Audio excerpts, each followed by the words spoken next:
আমি যদি আমার জায়গা কিছু বাদ দিয়ে বাকি সবার কথা বলি, এই সিনেমায় সকলে মানে চরিত্রের প্রতি বিচারটা খুব ঠিকঠাক করবো।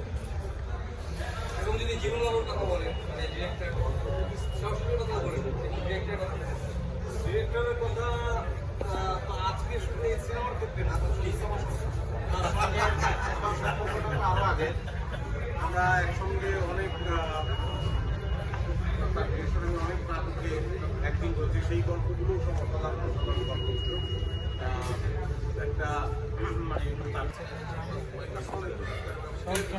সেটা তো সে যখন যা বোঝাচ্ছে আমার মনে হচ্ছে তার বোঝানো হয়তো আমি আমার একটা কথা বলছি, এরকম নানা তর্ক বিতর্ক বাহাসের মধ্য দিয়ে একটা জায়গায় আমরা পৌঁছাই, তো সেই পৌঁছানোটা বরাবরই ভালো হয়েছে, এইবারও ভালো। সেটা একজন অভিনেতা, কিন্তু এবার আপনি কন্ট্রিবিউশন তাকে তো পেতে পারবেন, তো অনেক পরে পেতে পারছেন।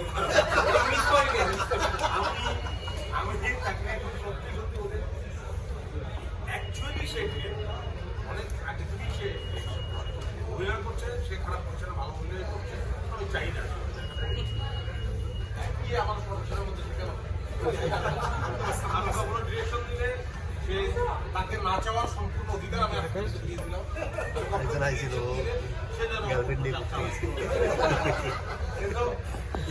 ডিরেক্টর সে যখন অল্প পয়সার একটা নাটক বানায় তখন কি হিসেবে চাকরি কথা বলবো, অফিসে কথা বলবো, সুন্দর সিনেমারে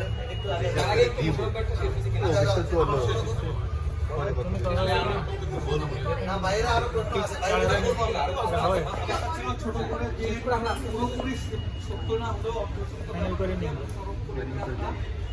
যেভাবে দেখেছি যে অতটা প্রচারমুখী না, প্রচার বিমুখ যতটুকু দেখেছি। এই সিনেমার ক্ষেত্রে আমরা একটু ভিন্নভাবে দেখছি যে তার অসুস্থতা নিয়েও তিনি আসছেন। কেন?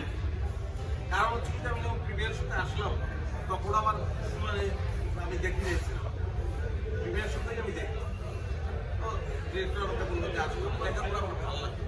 আমার সাধারণত হয় কি, আমার ফেসবুক পেজেও আপনার খেয়াল করে যাবে খুব একটা ছবি টবি দিই না, এটা আমার স্বভাব, এটা কোনো বিরাট গুণ তা না, এটা হয়তো বিরাট দোষ, কিন্তু এটাই আমার দোষ।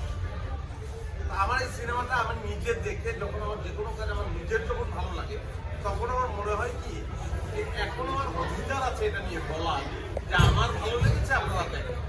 আর দেখা গেলো আমার নিজেরই ভালো লাগে না, ভাই এটা আমি ছাড়াই দিচ্ছি এবং প্রশাসন করছি, আপনারা দেখবেন, সেটা একটা অসত্যতা বা মিথ্যাচার হবে, ওইটা আমি করতে চাই না, বিধায়ী অধিকাংশ সময় পাশে রাখতে চাই অনেক সময়। আমার আসলে এই সিনেমাটা দেখে ভালো লাগলো এবং এই প্রচারে